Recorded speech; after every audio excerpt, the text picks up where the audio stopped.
ಅಶ್ವತ್ಥುರೋ ಭಗವತೋತ್ತರಿಗೈಕಸಿಂಧೋ ರಾಮಾನುಜತ್ತ ಶರಣಂ ಶರಣಂ ಪ್ರಪದ್ಯೆ ವೆಂಕಟನಾಥಾರ್ಯ ವೇದಾಂತಾಚಾರ್ಯವರ್ಯೋ ವೇದತ್ತಾಂ ದದಾತಿ ಅಶ್ವತ್ಥುರ್ಪರಂಪರಾದಿ ನಮಃ. ಶ್ರೀಮತೆ ಶ್ರೀ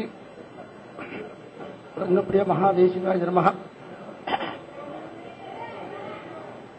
ಶ್ರೀಮತೆ ಶ್ರೀ ರಂಗರಾಮಾರ್ಥ ಮಹಾದೇಶಿಕಾಯ ನಮಃ. ಶ್ರೀಮತೆ ಶ್ರೀ ಶ್ರೀನಿವಾಸ ರಾಮಾರ್ಥ மகாதேசிகாய நமः. எம்பெருமான் லோகத்தில் இருக்கக்கூடிய எல்லா சேதனங்களையும் ரட்சிக்கணும் என்றதுக்கோசரமாக விசேஷமாக நானாவிதமான ஒரு காரணத்தை கொண்டு இங்கு அவதரிக்கிறான். அதே விதமான அவதாரங்கள் எல்லாம் சொன்னார். அடியன் ಕನ್ನಡದಲ್ಲಿ சொல்லணுமா? ಸರಿ ಅಡಿಯನ್. ಆನಾ ಇಲ್ಲಿ ಇರುವವರಿಗೆ ಎಲ್ರಿಗೂ ಕೂಡ ತಿಳಿಯಬೇಕು ಅನ್ನೋ ದೃಷ್ಟಿಯಿಂದ ಸ್ವಾಮಿಗಳು ಕನ್ನಡದಲ್ಲೇ ಹೇಳಬೇಕು ಅಂತ ಆಜ್ಞೆ ಮಾಡಿದ್ದಾರೆ. ಆದ್ಮೇಲೆ ಕನ್ನಡದಲ್ಲಿ ಹೇಳ್ತೀನಿ.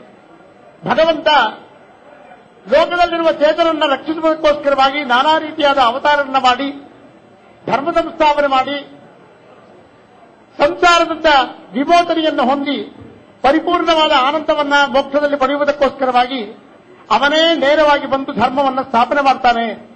ಆ ಸಮಯದಲ್ಲಿ ತನ್ನ ದಿವ್ಯಮಂಗಳ ಮೂರ್ತಿಯನ್ನು ಕೂಡ ನಮಗೆ ತೋರಿಸುತ್ತಾನೆ. ಇದೆಲ್ಲ ಮಾಡುವುದು ಯಾವುದಕ್ಕಪ್ಪ ಅಂದ್ರೆ ಭಗವದ್ ರಾಮಾನುಜರು ಹೇಳಿದ್ರು, ಅಸ್ಮದಾದೀನಾಂ ಸಮಾಸ್ತೇಣೀಯತ್ವಾದ ಉರ್ಯಾಂ ಸಕಲ ಮನುಜ ನಯನ ವಿಷಯದಾಂಗತಃ. ನಮ್ಮಂತಹ ಚೇತನರು ಕೂಡ ಅವನನ್ನು ಆಶ್ರಯಿಸಬೇಕು ಎನ್ನುವ ಸದುದ್ದೇಶದಿಂದ ಪರಮಾತ್ಮ ಇಲ್ಲಿ ಅವತರಿಸುತ್ತಾನೆ. ಇದು ಪ್ರಧಾನವಾಗಿರುವಂತಹ ಒಂದು ಅಂಶ.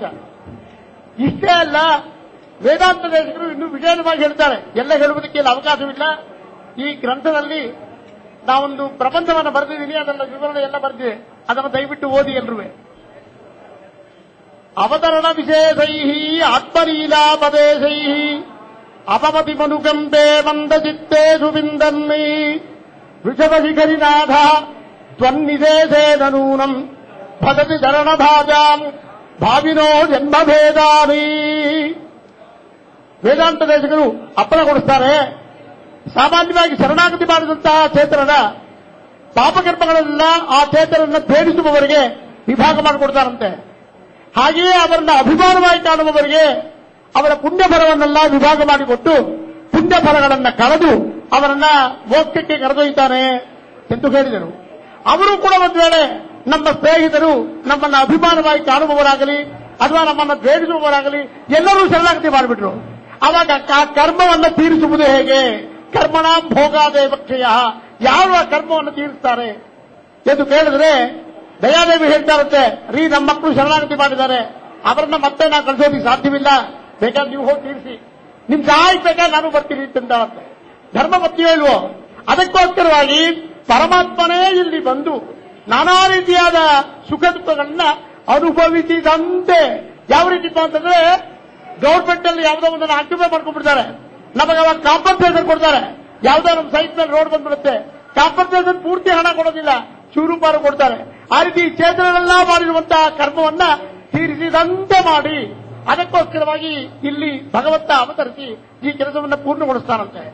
ಹೀಗೆ ಮಾಡಿ ಮುಂದೆ ಆ ಶರಣಾಗತರು ಪಡೆಯಬೇಕಾಗಿರುವಂತಹ ಜನ್ಮವನ್ನ ಅವರಿಗೆ ಕಳೆದು ಅವರ ಕರ್ಮವನ್ನು ಕಳೆದು ಅವರನ್ನ ರಕ್ಷಿಸ್ತಾನೆ ಎಂದು ವೇದಾಂತ ದೇಶಗಳು ಅಪ್ಪಣೆ ಕೊಟ್ಟಿದ್ದಾರೆ. ಅದಕ್ಕೋಸ್ಕರವೇ ವೇದಾಂತ ಇವರು ಪರಮಾತ್ಮ ಇಲ್ಲಿ ಅವತರಿಸ್ತಾನಂತೆ. ಇದು ಹೇಗೆ ಅಂದ್ರೆ ಭಗವಂತ ಕೃಷ್ಣಾವತಾರದಲ್ಲಿ ಶಿಶುಪಾಲನಿಂದ ನೂರಾರು ಬೈಗಳನ್ನು ಕೇಳಿದ. ಆ ರೀತಿ ಬೈಗಳನ್ನು ಕೇಳಬೇಕಾಗಿತ್ತ ನಿತ್ಯ ಕಲ್ಯಾಣ ಪೂರ್ಣನಾಗಿರುವಂತಹ ಅವನು ಬೈಗಳು ಕೇಳುವಂತಹ ಇದೇ ಇರಲಿಲ್ಲ. ಆದರೆ ಯಾವನೋ ಚೇತನ ಕೇಳಬೇಕಾಗಿತ್ತಂತ ಬೈಗಳನ್ನ ಅವನು ಶರಣಾಗತನಾದ್ದರಿಂದ ತಾನು ಅವತರಿಸಿ ಆ ಬೈಗಳನ್ನ ಪಾಪ ತಾನು ಕೇಳಿದ. ಹಾಗೆ ಸೀತೆ ಮತ್ತು ರಾಮ ಇಬ್ಬರೂ ಕೂಡ ಒಬ್ಬರನ್ನೊಬ್ಬರು ಅಗಲಿರಬೇಕಾದ ಪ್ರಸಂಗವೂ ಕೂಡ ಭಗವಂತನಿಗೆ ಇರಲಿಲ್ಲ. ಅಹಲಗಿಲ್ಲೆಂದಿರುವುದಂದ್ರೆ ಅಲರ್ಬೇಲ್ ಮಂಗಜುರೆ ಮಾರ್ಥ ಎಂದು ಪರಮಾತ್ಮನಿಗೂ ಮಹಾಲಕ್ಷ್ಮಿಗೂ ಎಂದೂ ಕೂಡ ಬೇರ್ಪಡುವುದು ಇಲ್ಲವೇ ಇಲ್ಲ. ಆದರೆ ಯಾರೋ ಶರಣಾಗದ ದಂಪತಿಗಳು ಒಬ್ಬರನ್ನೊಬ್ಬರು ಅಗಲಿ ಇರಬೇಕಾದ ಪ್ರಸಂಗವಿತ್ತು. ಆ ಪಾಪವನ್ನ ಅವರಿಗೆ ಕಳೆಯುವುದಕ್ಕೋಸ್ಕರವಾಗಿ ಪರಮಾತ್ಮ ಇಲ್ಲಿ ಅವತರಿಸಿ ಮಹಾತ್ಮ ಶ್ರೀಮಂತ ರಾಮಚಂದ್ರರು ಸೀತಾ ಇಬ್ಬರು ಕೂಡ ಒಬ್ಬರಿಗೊಬ್ಬರು ಅಗಲಿದ್ದಂತೆ ಲೋಕಕ್ಕೆ ತೋರ್ಪಡಿಸಿ ಆ ಕರ್ಮವನ್ನು ಕಳೆದಂತೆ. ಹಾಗೆ ಅನೇಕ ಸನ್ನಿವೇಶದಲ್ಲಿ ಪರಮಾತ್ಮ ಶರಣಾಗತರನ್ನು ರಕ್ಷಿಸುವುದಕ್ಕೋಸ್ಕರವಾಗಿ ಕೆಲವು ವೇಳೆಯಲ್ಲಿ ತಾನೇ ಅವತರಿಸ್ತಾನೆ, ಕೆಲವು ವೇಳೆಯಲ್ಲಿ ನಿತ್ಯಾತ್ಮರಾಗಿರುವಂತಹ ಅನೇಕರನ್ನ ಇಲ್ಲಿ ಕಳುಹಿಸಿಕೊಡ್ತಾನೆ. ಆ ರೀತಿ ಕಳುಹಿಸಿಕೊಡುವಾಗ ಆ ರೀತಿ ಕಳುಹಿಸಿಕೊಟ್ಟವರೇ ಆಚಾರ್ಯರೆಲ್ಲರೂ ಕೂಡ ವಿಜಯವಾಗಿ ಆಳ್ವಾರುಗಳೆಲ್ಲರೂ ಕೂಡ ನಿತ್ಯ ವಿಭೂತಿಯಲ್ಲಿ ಪರಮಾತ್ಮನ ಕೈಕಟ್ಟಿ ಮಾಡ್ತಾ ಇದ್ದವರು. ಪರಮಾತ್ಮ ಮಾಡುವಂತಹ ಧರ್ಮ ಸಂಸ್ಥಾಪನಾರ್ಥಗಳನ್ನ ಮಾಡುವುದಕ್ಕೋಸ್ಕರವಾಗಿಯೇ ಇಲ್ಲಿ ಅವತರಿಸಿದವರು.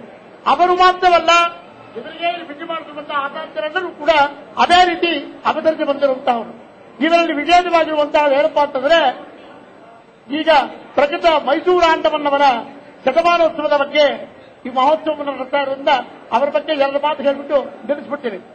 ಆ ಮಹಾತ್ಮರು ಅಷ್ಟೇ ಇಲ್ಲಿ ಬಂದಾಗ ನಮಗೇನು ಗೊತ್ತಾಗಲ್ಲ, ಮನುಷ್ಯರಂತೆ ಕಾಣ್ತಾರೆ. ಎಲ್ಲರೂ ಕೂಡ ತಿರುಗಿದಿರುವಂತಹ ಜನಗಳು ಏನಂತಿರ್ತಾರೆ, ಅವಧಾನಂತಿ ಮಾಂಬೂಢಾಹ. ಕೃಷ್ಣ ಹೇಳ್ತಾರೆ, ನೋಡು ಮಾನುಷಿಯಿಂದಲೂ ಮಾತ್ರ ಮನುಷ್ಯನಾಗಿರೋ ಬಂದಾಗ ನಾ ಕೇವಲ ಮನುಷ್ಯ ಅಂತ ತಿಳ್ಸ್ಕರಿಸ್ತಾರೆ, ಅದನ್ನು ಯಾರು ಗೊತ್ತಾಗೋದಿಲ್ಲ ಅಂದ್ರು. ಹಾಗೆ ಆಚಾರ್ಯರುಗಳೆಲ್ಲರೂ ನೋಡುವಂತೆ ನಮ್ಮಾಗೆ ಇದ್ದಾರೆ, ನಮ್ಮಾಗೆ ಪಂಚಭೌತಿಕ ಶರೀರದಂತೆ ಕಾಣ್ತಾರೆ. ಆದರೆ ಇವರೆಲ್ಲ ದಿವ್ಯ ದೇಹ, ನಮ್ಮದು ಕರ್ಮಬಂಧದಿಂದ ಉಂಟಾಗಿರುವಂತಹ ದೇಹ. ಆದರೆ ಅವರದು ಅಂತ ಕೇಳಿದ್ರೆ ಕರ್ಮಬಂಧಗಳಾಗುವುದು ಇಲ್ಲದಿರುವಂತಹದು ದಿವ್ಯವಾದ ದೇಹವೇ. ಆದ್ರೆ ಇವರೇ ರೋಗಾದಿಗಳೆಲ್ಲ ಹಿಂಸಿದಲ್ಲಿ ಅದು ಕೇಳಿದ್ರೆ ಯಾವನೋ ಶರಣಾಗತ ಅನುಭವಿಸಬೇಕಾಗಿರುವಂತಹ ರೋಗಾದಿಗಳನ್ನ ಇವರು ತಾವು ತೀರಿಸಿ ಅದನ್ನು ಕಳಿಸ್ತಾರಂತೆ. ಆ ರೀತಿಯಾಗಿ ಕಳೆಯುವಾಗ ನಮ್ಮ ಮೈಸೂರಾಂಡವ ಸ್ವಾಮಿಗಳು ಕೂಡ ಪೂರ್ವಾಶ್ರಮದಲ್ಲಿ ಎಲ್ಲರೂ ಕೂಡ ಹೇಳಿದ್ರು, ನಾವು ಕರ್ನಾಟಕದವರೆಲ್ಲರೂ ಕೂಡ ಎಂದೆಂದೂ ಕೂಡ ಇವತ್ತು ಮಾತ್ರವಲ್ಲ ಮುಂದೆ ಇಲ್ಲಿ ಹುಟ್ಟುವಂತಹ ಕರ್ನಾಟಕ ಜನರು ಕೂಡ ಅವರಿಗೆ ತಿರುನಾಡಿಯಾಗಿ ಇರಬೇಕು ಅನ್ನುವುದರಲ್ಲಿ ಸಂದೇಹವೇ ಇಲ್ಲ. ಯಾಕೆಂದ್ರೆ ಮೊಟ್ಟ ಮೊದಲು ನಮ್ಮ ವೇದಾಂತ ದೇಶಿಕ ಪ್ರಬಂಧ ಅಷ್ಟು ಕೂಡ ಕಲ್ಕಲ್ಲೇ ಅದು. ಅಂತಹ ವೇದಾಂತ ದೇಶಿಕ ಪ್ರಬಂಧ ಅಷ್ಟನ್ನು ಕನ್ನಡಕ್ಕೆ ಭಾಷಾಂತರ ತಾತ್ಪರ್ಯ ಮಾಡಿ ಕೊಟ್ಟರು. ಹಾಗೆ ಈ ಸ್ವಾಮಿಗಳು ಹೇಳಿದ್ರು, ಆ ರೀತಿಯಾಗಿ ಇತರೆ ಜನಗಳು ತಿಳಿದುಕೊಳ್ಳುವಂತೆ ಸರಳವಾದ ಭಾಷೆಯಲ್ಲಿ ಅದ್ಭುತವಾಗಿ ವೇದಾಂತ ದೇಶಿಕರ ಶೈಲಿಯಲ್ಲಿಯೇ ಸಂಸ್ಕೃತದಲ್ಲಿಯೂ ಕೂಡ ಶ್ಲೋಕಗಳನ್ನು ಮಾಡಿದರು. ಅವರ ಜ್ಞಾನ ಅಪಾರವಾದ ಜ್ಞಾನ, ಅದರ ಅಷ್ಟು ಮಹತ್ವದಿಂದ ಕೂಡಿದ್ದರೂ ಕೂಡ ಅಷ್ಟೇ ಸೌಲಭ್ಯದಿಂದ ಕೂಡಿದ್ದರು. ನಮ್ಮ ತಂದೆ ಅವರು ಇಬ್ಬರು ಕೂಡ ಸ್ನೇಹಿತರು, ಬಾಲ್ಯ ಸ್ನೇಹಿತರು. ನಮ್ಮ ತಂದೆ ಅವರು ಜೊತೆಯಲ್ಲಿ ಓದಿದ್ರು ಮೈಸೂರು ಕಾಲೇಜಿಗೆ. ಆದ್ದರಿಂದ ಹಾಗಾಗಿ ಇಲ್ಲಿ ಬಂದಾಗೆಲ್ಲ ನಮ್ಮ ಮನೆಗೆ ಬರ್ತಾ ಇದ್ರು.